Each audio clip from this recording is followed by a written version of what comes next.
This class is really for somebody who's newly licensed, to kind of, Hondros or wherever you guys end up going to do real estate school will teach you how to pass the test. And this is kind of meant to give you the basics. Now that you've passed, you don't really know what to do in real estate. So that's what this class is really about. So the first thing I like to go over is advertising.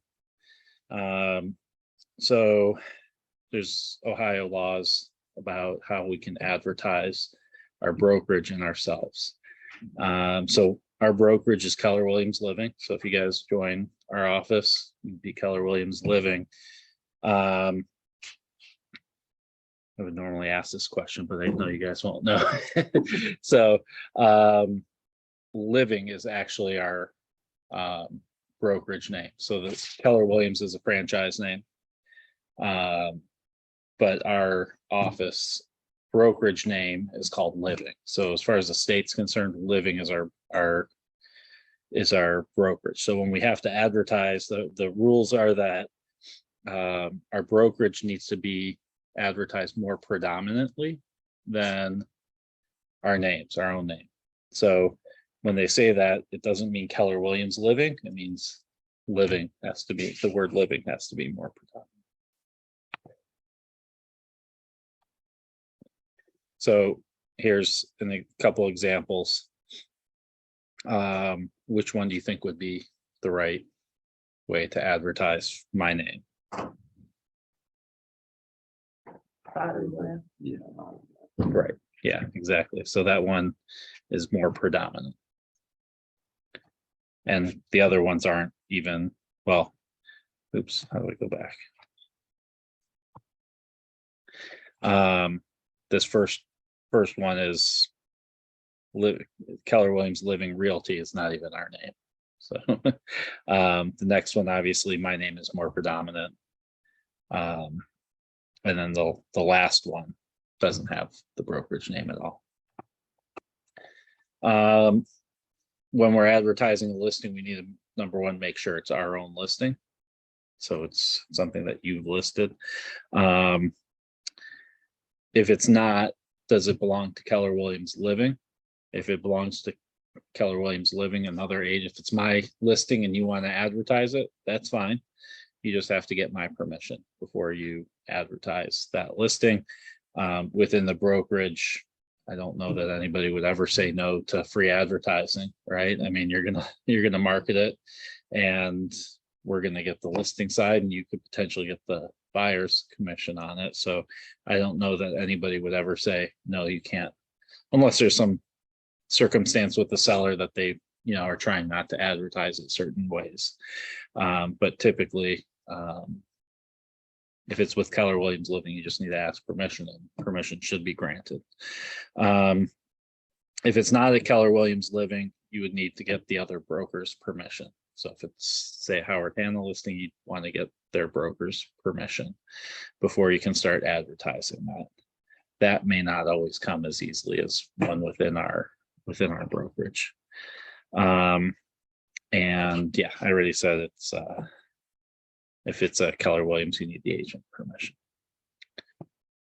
And then when we're sending out any mailings, so sometimes people would like to use their home address for their return address for business mailings. That's not allowed. The only address that or if you have some agents, I don't know that you guys would, some agents have their own office space somewhere else. That's their own office. Sometimes people want to use that as their return address. We're not allowed to use anything but the brokerage address as our return address.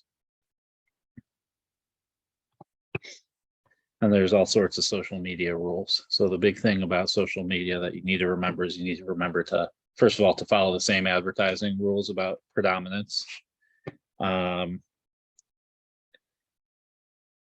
Madison and what, Aiden? Okay, so you guys use your full names, your real names. There's no nicknames or shortened names for it, right? Okay. If you have, I'm actually Eric, but I go by Rick. So my advertising has to say Eric Tannenbaum, except unless you So I've registered Rick as a preferred name with the Division of Real Estate, so now I can advertise Rick Tannenbaum. If you guys use any sort of shortened names or nicknames, you have to have that registered. So you still have to follow those name rules and predominance with the brokerage and your own name. And then you need to remember to update when statuses change. You need to be able to go back and update your Facebook ad or your YouTube video or whatever, or Instagram, whatever you're using, TikTok or Snapchat or whatever else there is out there. You need to be able to update those. If there's a price change, if there's a status change, you need to go back. I haven't seen anybody get in trouble for this, but I've heard that the Division of Real Estate is going to start cracking down on this as one of their rules to follow up on. There's also what we call the one-click rule. So within one click, I need to be able to be directed to the proper advertising. So if it's an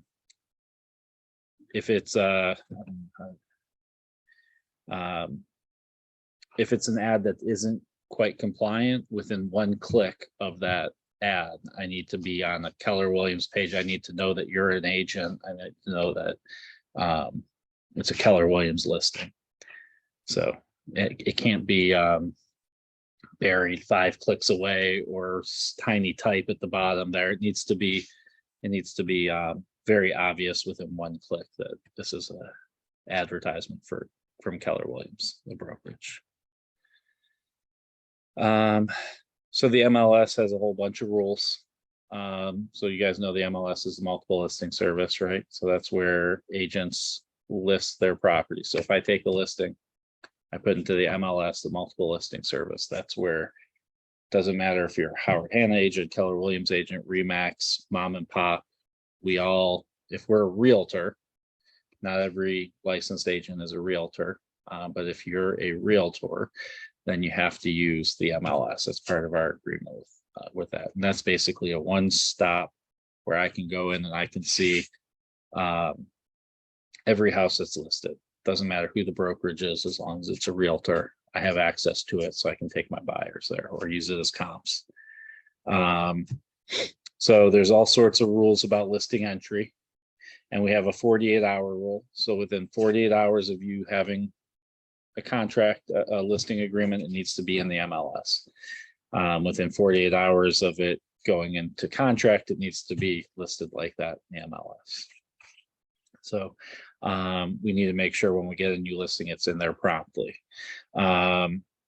You guys were agents with Keller Williams Living, you would be responsible for making all those changes in the MLS yourself, unless you join a team like your mom, where there's admin support that I don't know exactly what they do and don't do on your mom's team, but I would imagine that they probably do that for you. But you or your team would be responsible for doing all that input in a timely manner.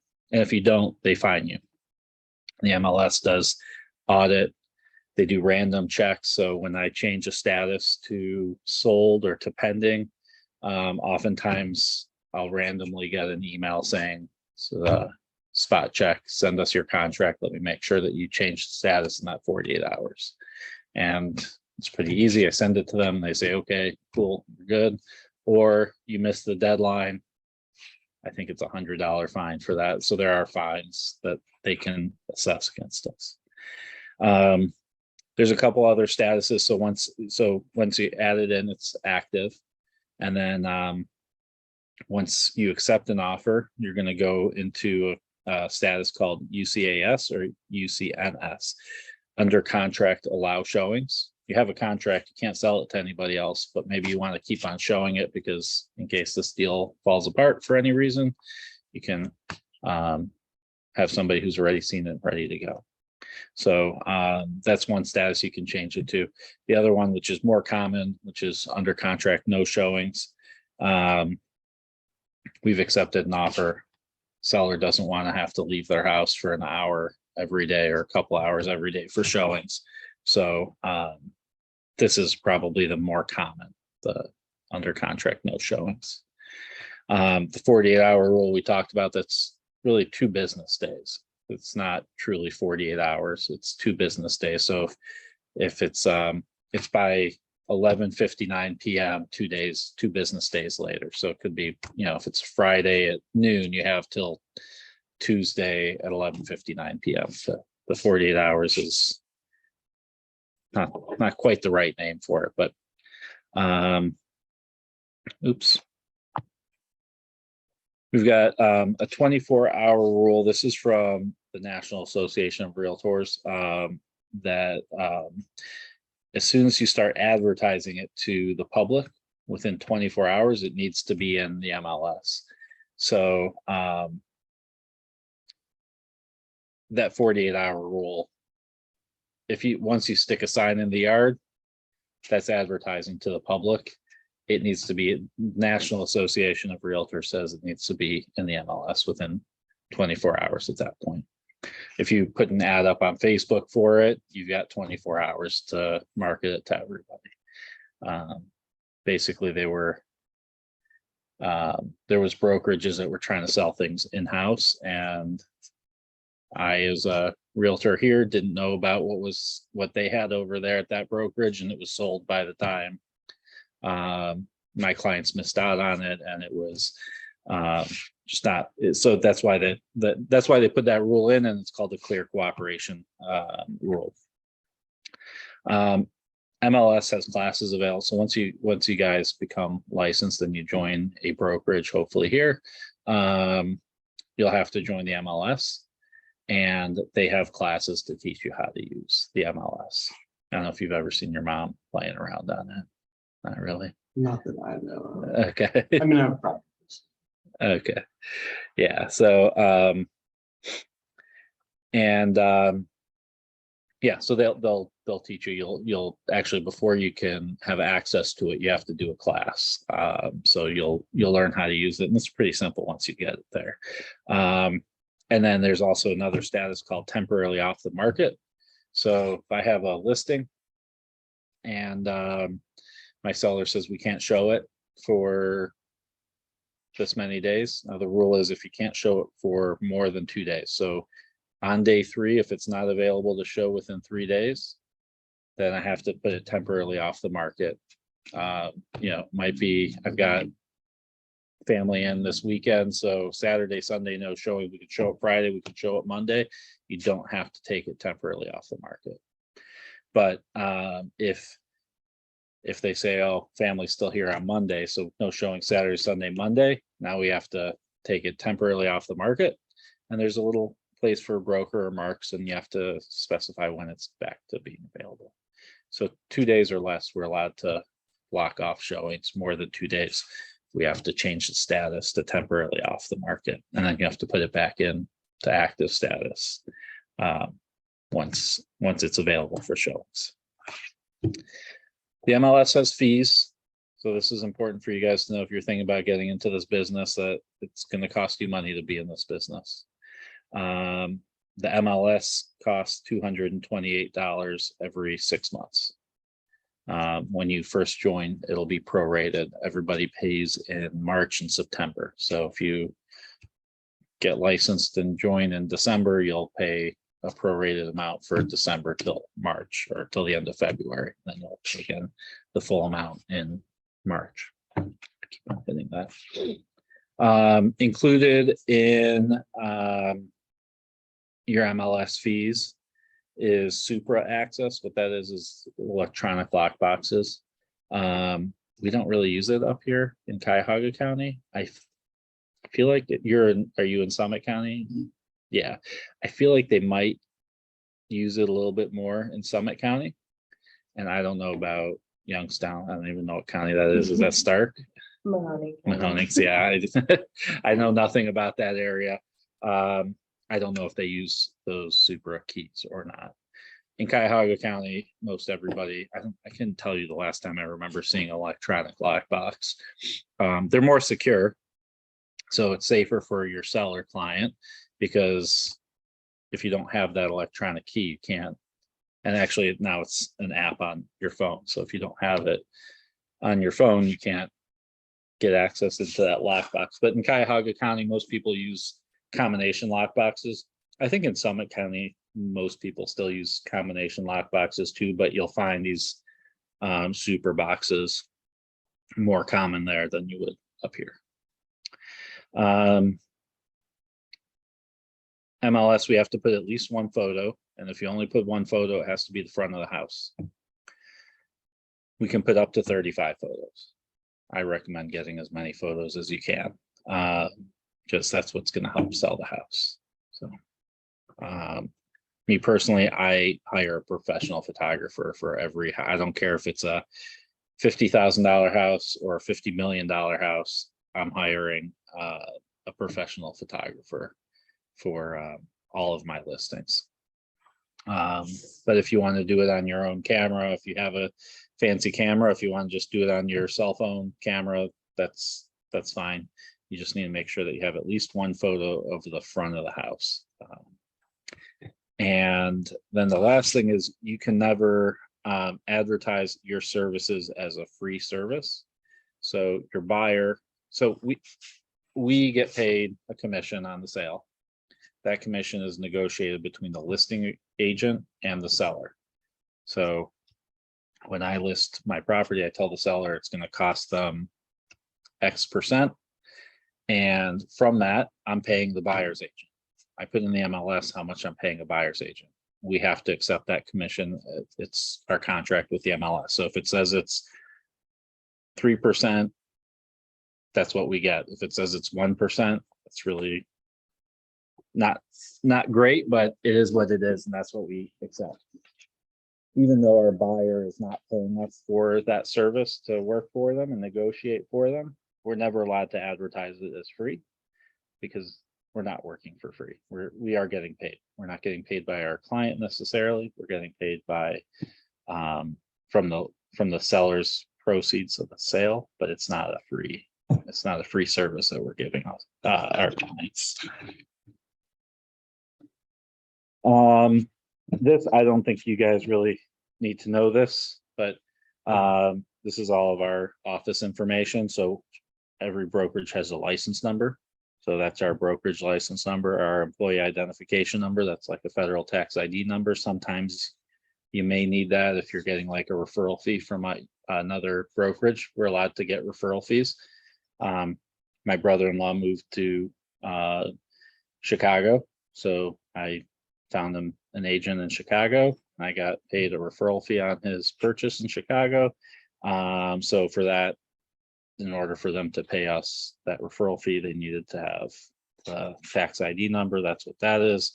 Our MLS has office IDs. That's our office ID. Our NAID number is if you ever sell a HUD house, like a bank-owned property, that's owned by the Department of Housing and Urban Development. When you join a brokerage, you're going to have to join the National Association of Realtors. And they're going to give you what we used to call a NERDS ID number, but now they changed it to an M1 number. I don't know what M1 stands for. But you'll get an ID from them. You'll need it from time to time, just to use them as a resource for who knows what. I mean, I use that login to find out information about advertising rules or agency disclosures or whatever. You know, I'll sometimes use them as a resource. So to log in, you'll need that number. And each agent gets their own individual number. So yours is going to be different than mine. Commissions. So there's antitrust laws. So we're not allowed to have conversations with other brokerages about we're allowed to within our brokerage because we're all working for, well, assuming you join Keller Williams, we could have those conversations within these walls because we're all with the same brokerage. So if the brokerage sets a minimum, that's one thing, but we can't go talk to other agents at other brokerages about setting our fees of this. There's antitrust laws, so we can't have those conversations outside of the brokerage walls. We talked about the co-broke fees. So co-broke meaning when you're a buyer's agent, the MLS is going to tell you this is how much you're getting paid on, and that's dictated by the listing agent again. So if they're offering you 3%, that's great. 3-2 is kind of a normal split. So that means 3% on the first 100,000, 2% on the balance. Or you might get 2.5, or you might get, I've seen it at 1% before. But whatever is in there as the co-broke commission is what we have to, it's part of our MLS contract, that whatever it's in the MLS is what we're accepting. And listing agents have to offer compensation to buyer's agents. So they can't say our split is 0, you're getting nothing. That's not allowed in the MLS. There's all sorts of required forms. So when you sell a house, you're gonna have a contract, you're gonna have different forms that need to be filled out, and there's certain forms that are required. If you don't have those required forms in, you're not getting paid. We'll hold your commission check until you have all that in. Again, if you join a team with an admin, with admin support, they should be making sure that you have all that in. I have an admin assistant on my team, and she checks it well before the commission check arrives. So if something's missing, I can go back to my client and say, sorry, Wendy was auditing me and I missed this form. Can I send it over to you to sign? And then we always charge an additional commission of $295 to our clients. So whether it's a listing client or a buyer client, besides the commission that we're getting, there's also an additional fee of $295. So on a purchase agreement, you're not going to list your commission. It's going to say something about the commission paid by the MLS or per the MLS agreement. But it also says under their closing costs for your buyer that they're going to pay you $295. That's an additional commission that comes to the brokerage. A lot of agents, you guys will be new, so hopefully you won't have bad habits, but some of the older agents have a habit of calling it an admin fee. We used to call it an admin fee. Admin fees are now illegal, so we call it an additional commission. Showing time. So we use a service, and most brokerages use a service called Showing Time. You might hear some agents call it CSS, or Centralized Showing Service. It used to be CSS. They were bought by Showing Time, but I think people have a habit of calling it the old name.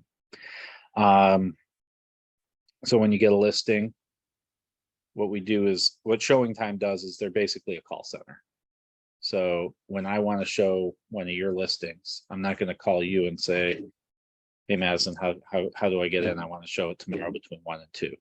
I'm going to call Showing Time. I'm going to say I want to show 123 Main Street tomorrow between 1 and 2. And then Showing Time is going to know how to set that up for us. There's a couple different ways to set it up. We have a go and show. That's great for vacant houses where the seller doesn't need to approve anything. And I say I want to go, and Showing Time says, okay. And then they'll email you or text you, however you have it set up, and say, Rick's going to be there tomorrow between, you as the listing agent will get notice that I'll be there tomorrow between 1 and 2.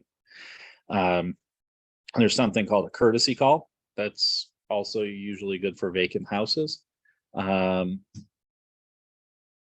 What a courtesy call is basically Showing Time approves it. It's almost like a go and show, but now besides just notifying you as the listing agent, they'll also notify the seller, say Rick's going to be there tomorrow between 1 and 2. So now the seller knows that somebody's at the house. Sometimes sellers have on vacant houses have alarm systems that they can turn on and off remotely from their phone. So that's good if somebody wants to turn the alarm off, they know when to turn it on and off. And then there's appointment required, which is if the house is occupied, I can't go tomorrow between 1 and 2 until Mr. Seller approves me to go tomorrow between 1 and 2. So at that point, they'll say, thanks, Rick, we'll let you know. They'll contact the seller. Then once the seller says it's confirmed, then they can contact me and say, here's how you get it. And they'll be the ones to give out the lockbox code. If there's an alarm that's on the house that we need to disarm, any extra showing instructions, like take off shoes or be aware of the dog in the basement or whatever there might be. They'll give us all those instructions. Let's see. You're responsible for entering in the showing instructions into showing time. You'll on your own listings, you'll have to tell them what those instructions are. Showing time. One of the benefits of showing time is saving us time, because you don't want to be getting 50 calls for 50 showings, right? So they handle it all for us. That's one benefit. The other benefit that I really like about showing time is they get feedback. So after I show your house, I'm going to get an email saying, can you please provide feedback?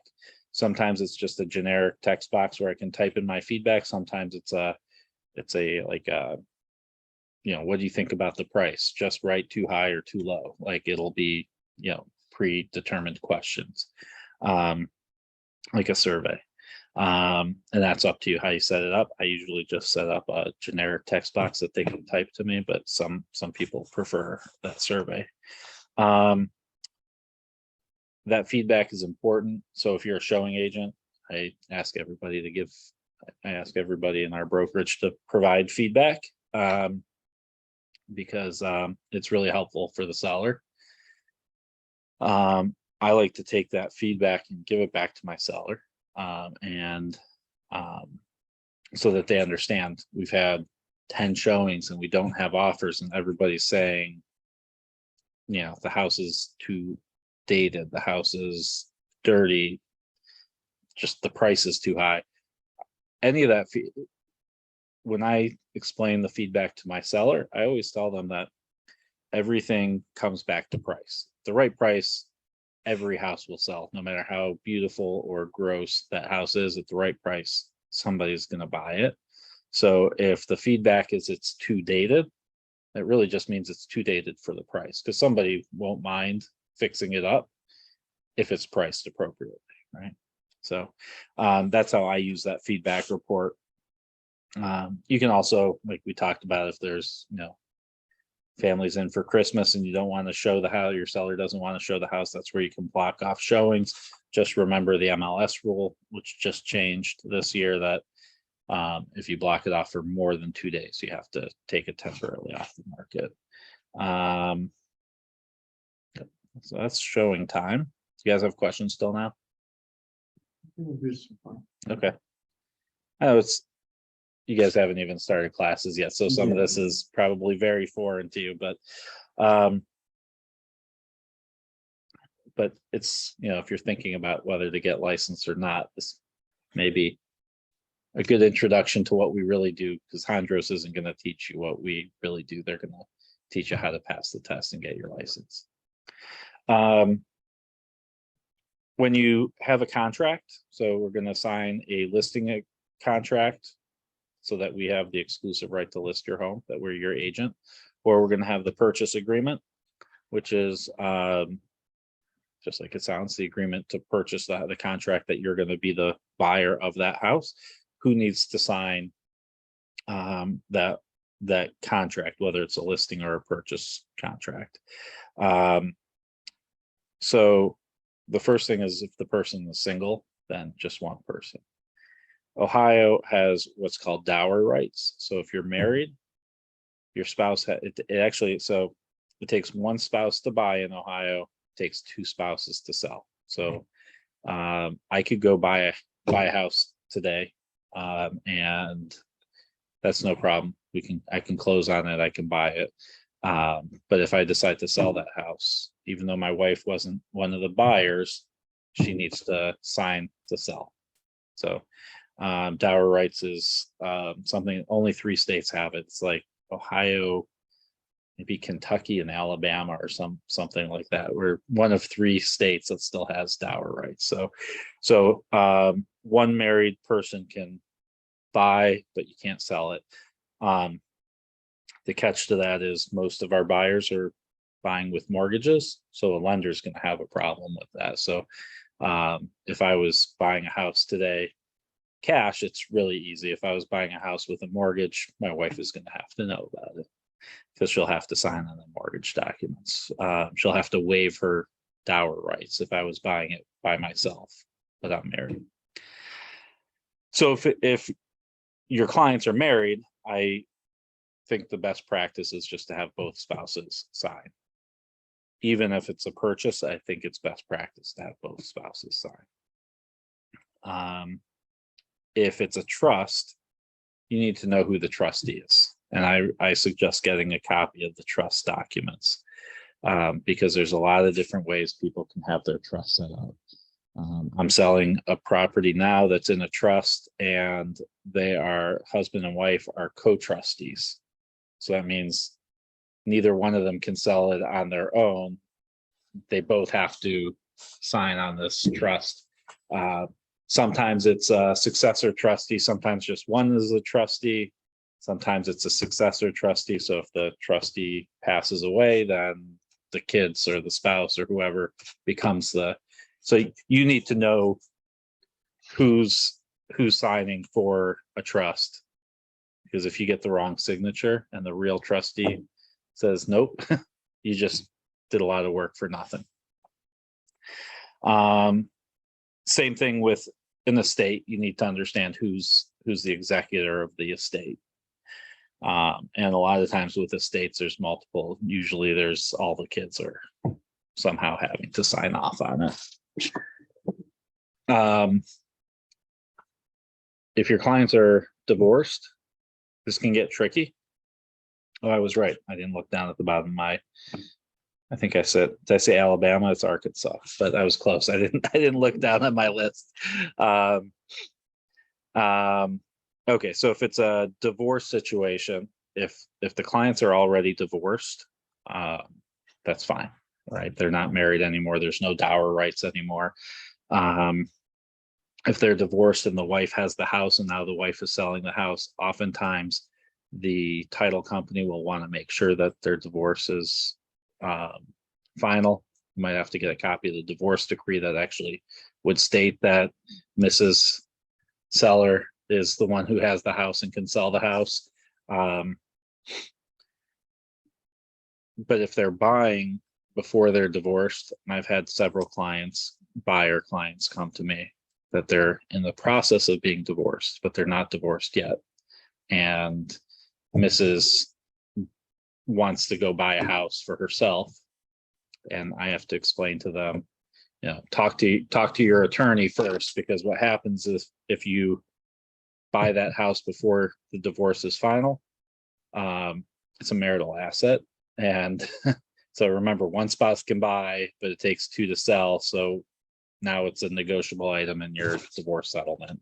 So you need to be careful. I've had attorneys tell my clients, don't do it. I've had other attorneys tell my clients to do it. I think when they said do it, they were in close communication with the other attorney to know that we weren't going to make a big deal out of it. But if one of the spouses wants to be difficult, they could say that, I have dower rights. We're still married, and that's still partially my house now that you own it. So you just need to be really careful if they're going through a divorce. Or if they've been divorced, you again need to make sure that you've got the right person selling the house. So escrow letters. This is just a form that we use. I don't think we need to spend too much time talking about it with you guys, but it's just a form that tells the title company how we're getting paid, and there's certain information that we need to provide them so that they know how much to pay us, when to pay us, things like that. So that's what the escrow letter is. Choosing a title company. Choosing a title company is negotiable between the buyer and the seller. Some agents will tell you that the buyer gets to choose title company. I will tell you it's always negotiable. Everything in that contract is negotiable. So if there's an ABA or affiliated business arrangement disclosure notice, we need to provide that. So we have one here at Keller Williams. Most brokerages have. Ours here at Keller Williams is with Ohio Real Title.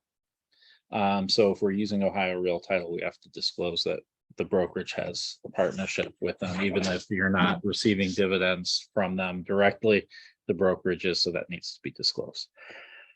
A lot of agents have their own business disclosure. So if you guys do end up buying, whether it's with Ohio Real or anybody else, you just need to make sure that you disclose your affiliation with that title company if it's different than what the brokerage has. I would also say it's never worth losing a deal over a title company. Do you guys know what a title company does? Okay, so I'm selling you my house.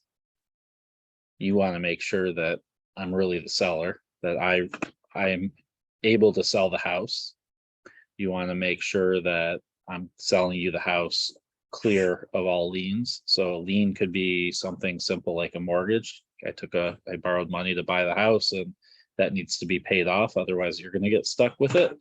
Or it could be, I had some plumbing work done and I chose not to pay the plumber, and now the plumber put a lien on the property so that he'll get paid when I sell the property. So you want to make sure that you're not getting any liens on the property. That's what the title company does. They do a search to make sure that everything's paid off, that when you get it, you're getting it clear and no other liens on it, unless our contract says that you're going to assume these liens, but that's not very common. It could be unpaid taxes, could be unpaid income taxes, federal or state income taxes, or your property taxes haven't been paid. They can put liens on your property for that stuff. You want to make sure that I'm able to sell it, and that could go back through the chain of title. So the title company is making sure that everybody who sold the house, everybody who sold that property was able to sell that property. So I may think I own the property because I bought it legitimately, but 3 owners ago, there was a divorce and the ex-wife never signed off on that paperwork. Now the ex-wife comes knocking at my door and says, get out of my house. I still own this place. They still own it. So that's what the title company is there to do. Now you have title insurance in case they miss something, but that's what a title company does. And then they also act as the escrow agent. So there's all this money coming in and it has to go to different places, right? So the attorney is getting a fee, the escrow agent's getting a fee, the realtors are getting paid. There's costs for title insurance, costs for the title exam. If you're getting a mortgage, there's lenders are getting paid. So they do all the accounting. They give you what's called an Alta settlement statement that shows you, here's what's coming in, here's what's going out, here's what we need at the end. Things like property taxes. We pay property taxes in Ohio, we pay a year behind. So we get a bill twice a year in January and July. So the bill that was just paid in July was for the second half of 2021. So if I sold you my house today, I paid my taxes through December 31st of 21, but I haven't paid any property taxes from January 1st till today. And now you own the house. January comes, the next bill comes out. It's for the first half, January through June of 22. And the county is going to send you a bill and you're the owner, you're going to have to pay it, but I own the house. So all that's taken care of and adjusted on settlement statement. So that's what the title company and escrow agent does.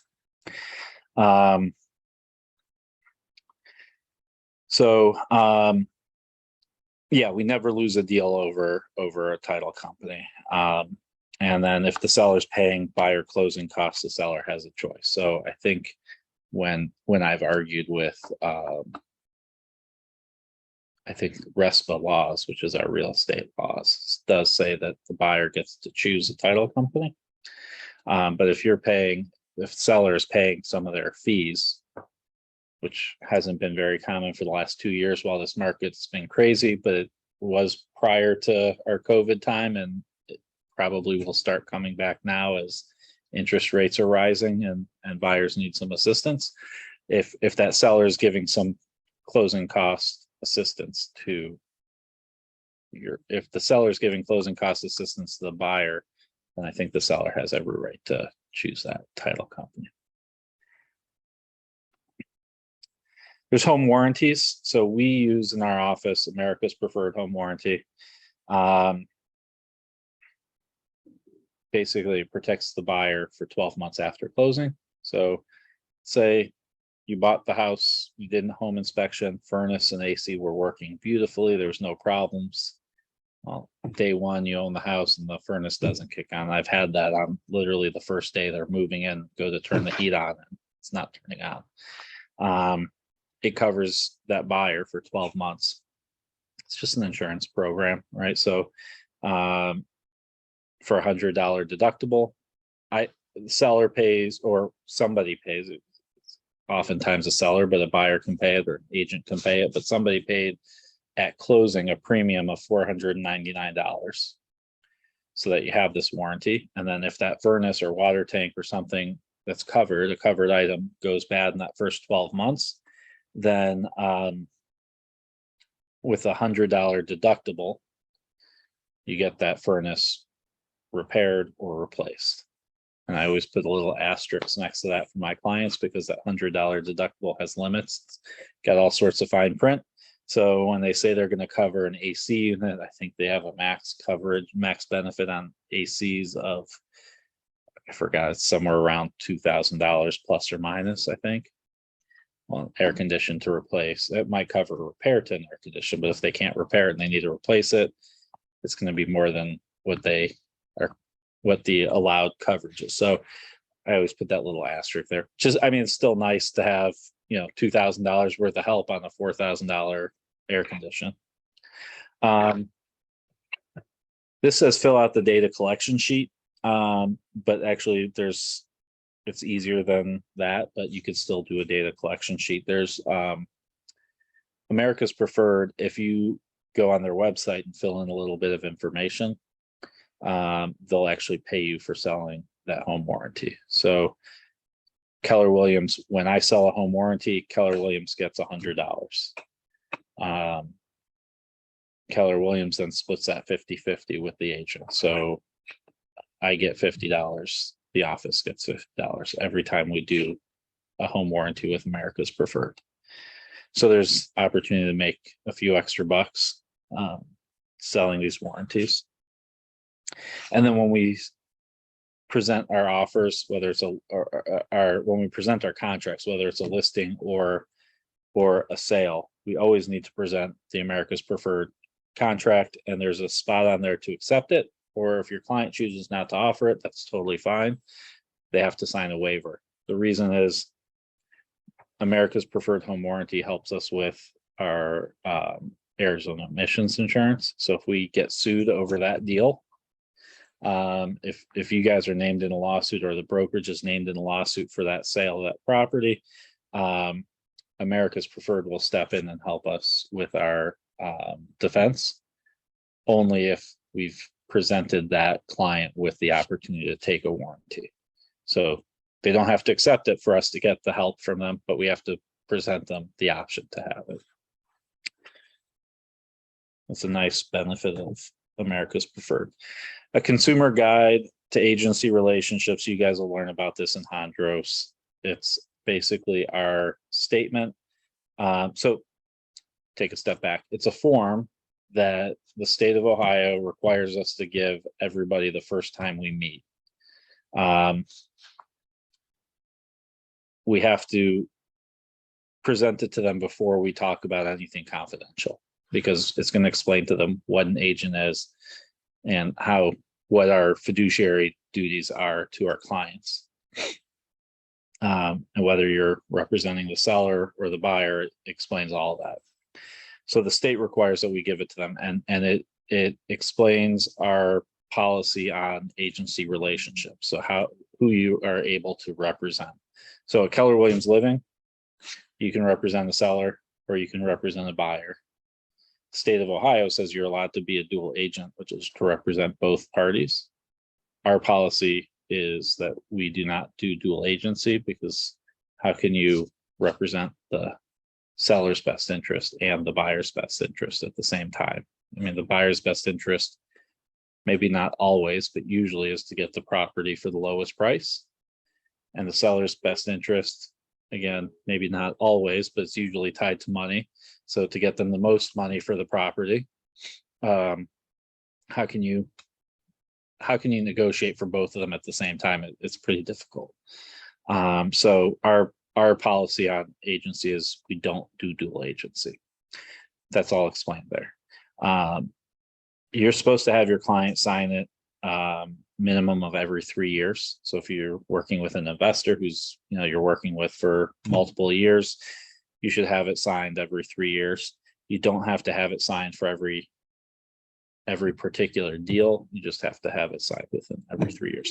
Me personally, just because the way I keep my files, I have investors who have bought 10 properties with me. I have 10 signed consumer guide to agency relationships, just because it's easier for me to file it with each property than go digging through where did I file it away. So I just have them sign it at the time. And that needs to be signed anytime that we're having a conversation.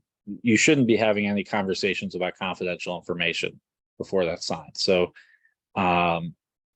if you're taking a phone call and they want to start talking about finances, or you're asking them if they're pre-approved for a mortgage, or if they're a cash buyer, do they really have the cash? Before you have those conversations, you need to have that signed. The exception to having it signed is at open houses, because it's not feasible to go to an open house and have 30 people walking through the house and start handing it out, making sure you have it signed by everybody. So an open house is the exception to that policy.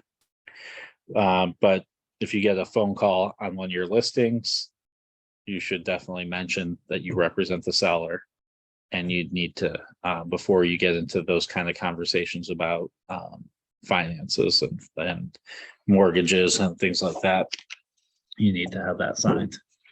And then again, it's signed per client, not by the number of properties, but I just find it easier to have it signed every time we make an offer. Showing houses. So this is the fun part of our job, is going and seeing all these houses, right? So pay attention to showing remarks. We talked about showing time. They might say there's an alarm. They might say there's a dog in the house, something like that. They might say take off the shoes. They might tell you that there's a camera recording. I just tell my clients in 2022, just assume that there are cameras recording you. So be careful what you're talking about in the house. So I usually tell my clients, let's not have confidential conversations in the property, or don't say in the house, even if it's just us alone in the house. I tell my clients, let's not talk about how much you are willing to spend, because we may not negotiate that way, right? So just assume that there's something recording you, even if they didn't tell you, although the Ohio law says that we do have to disclose if we're recording somebody. Somebody present needs to know that they're being recorded. So I guess if the seller is home, they don't have to disclose to you, but if the seller is not there, then somebody needs to know that it's being recorded. Just be courteous and be on time. Don't leave lock boxes open. So the lock boxes we talked about, whether it's combination or the electronic, that's where we keep a key. So don't leave that open for somebody else to take it. Don't leave it open for other agents, because there's thousands of agents in Northeast Ohio. So, you could be walking up behind me and I don't know. So I'm going to, I don't know who you are. I'm going to lock that lockbox up and you can go take that key out yourself. It's not always feasible to do that if they're literally walking up together, which has happened many times for me. So if I'm the one taking the key out, I will usually just make sure they're a licensed agent, give me a business card if I don't know you. Leave a card. There's a couple good reasons to leave a card at the property. Number one, so the seller knows that you've been there, so that they know that you've been in and out and you're done with your showing. Another good reason that nobody ever talks about is if that house doesn't sell, the seller now knows who you are and how to contact you so that they can hire you to be their listing agent if it doesn't sell the first time around. Just turn off lights, or if the instructions say don't turn off lights, then make sure you follow those. And sometimes they say leave lights on, there's more showings after you. So just make sure you follow those instructions. Make sure that all the doors are locked when you're leaving the property, and don't leave the combination. That's a big pet peeve of mine, where people leave the combination on the lockbox. Make sure you scramble it up. Give feedback after your showings. I think that's, again, just being courteous. You can do that usually through showing time, or a phone call if you've got time to make phone calls. Text messages is usually easier. Working with agents, people sometimes think that we're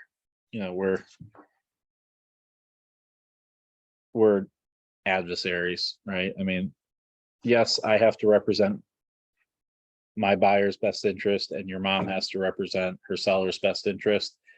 But at the end of the day, if my buyer wants to buy it, her seller wants to sell it, we have the same end result that we're trying to achieve. So let's just not make enemies.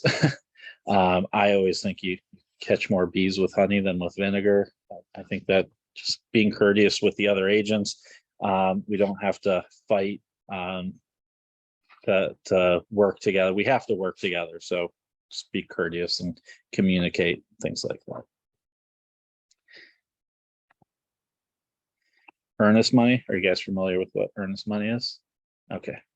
If you were buying a house, we make an offer, you're going to say, I'm going to deposit some earnest money, depending on the purchase price of the house. It might be $1,000, it might be $10,000. I've had $25,000 before. And what that is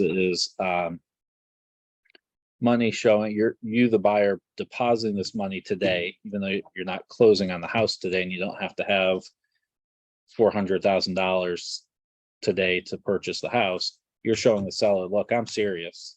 I'm willing to put $25,000 down, or 10,000 or 1,000, whatever it is, to show you that I'm a serious buyer. We're going to deposit that now. If I close, that's going to get credited towards my purchase price. If I don't close, it may or may not come back to the buyer, depending on the circumstances of why they don't close and what's in the contract. So that's what earnest money is. You have some contingencies. Typical contingencies in a normal contract would be home inspections. So if you find you have the right to do a home inspection, you find something horrible in the house, you have the right to back out and get your earnest money back. Most people also have a finance contingency. Those are the two most common contingencies. So you've been pre-approved for the mortgage, but God forbid you lose your job, the bank's going to say, well, you don't have income anymore. I can't give you the loan anymore. So you have a finance contingency, so that if you can't get financing, that money can come back to you. If you just change your mind and get cold feet, you're going to lose that money. You like the neighbor's house better, all of a sudden, you're going to lose that money. Cash is not acceptable for earnest money.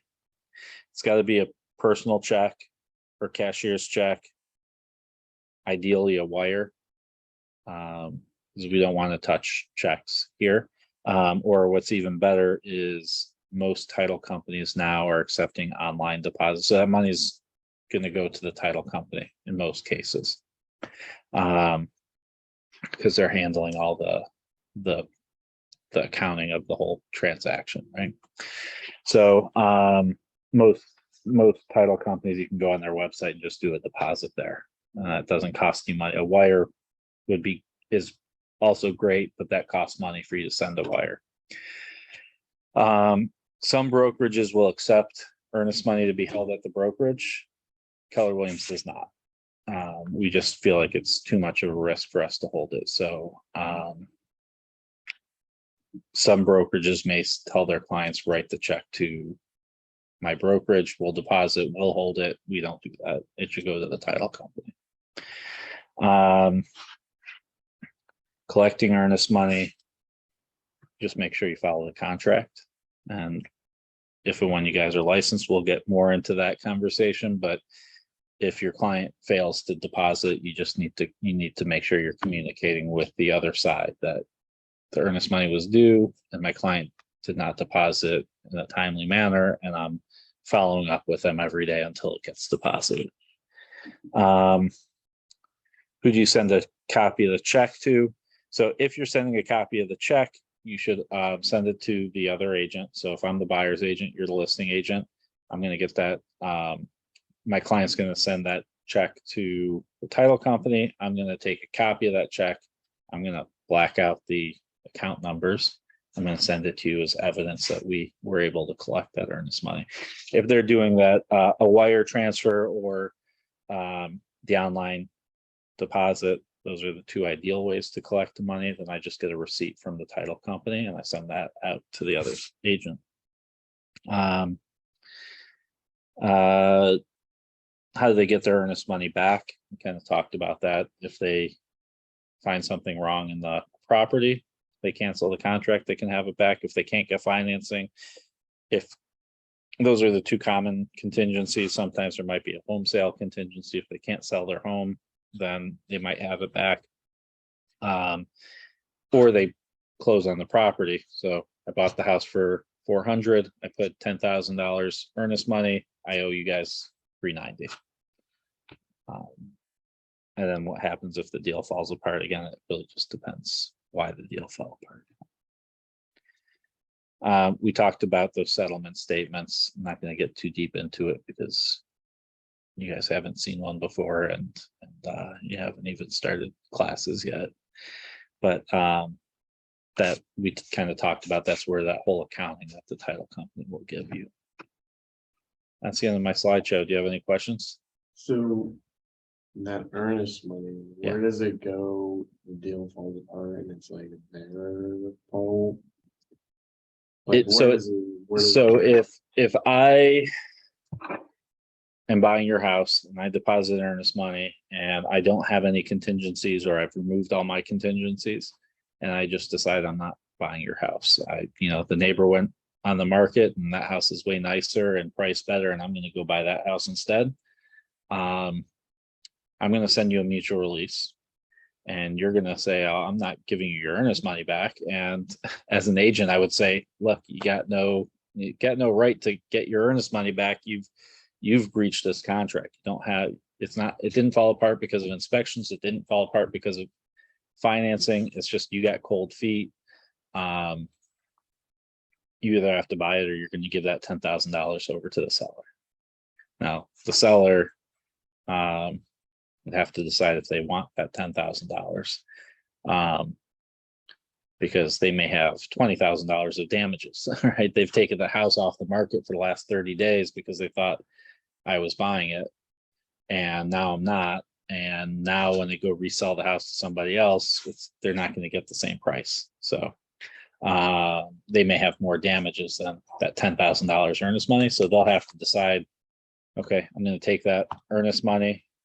10,000 might be enough to make them take it and put it back on the market. But if it's $1,000, they might say, I don't want your $1,000. I want you to buy the house, right? So they'll have to decide if at that point they may say, we're not, you guys the buyer and seller have to mutually agree, but typically it would go back to the seller if I don't have a contingency left. And if I do have a contingency, the buyer and seller still have to agree to it. But if I say, you know what, I did an inspection, I found structural defects, I'm not buying your house, even though I have the right to walk away, the contract will say that I have the right to walk away for that.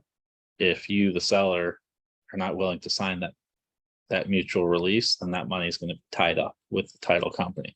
Title company will never pass that money out to anyone unless there's a mutual release signed saying that buyer and seller agree that this is the party who's getting that money. Or if it sits there, I think it's 2 years, it might be 3 years.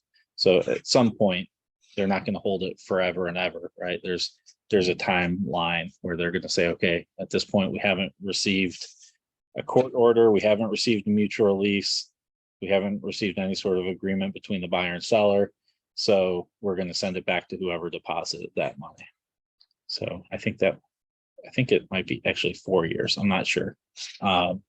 You'll learn it in Hondros and probably know better than I will. Yeah, so that's what happens with the earnest money. But if I explained to my buyers that when I'm advising them on how much earnest money to put down, I'm explaining to them, look, if you got good intentions and you're going to close on this, then, if you're a cash buyer for $400,000, put a lot of earnest money down, because if you're serious and you're going to buy this house, it doesn't matter if it's 10,000 or 100,000 at that point. I'm not sure I would do 100,000, but you can do a significant amount of down payment or earnest money to show that seller that you're a serious buyer. And sometimes that might mean that they accept your offer even though yours isn't the highest offer. So it just means you've got a little bit more skin in the game than the other buyer, and so that's the whole purpose of the earnest money, and that's how it's handled. So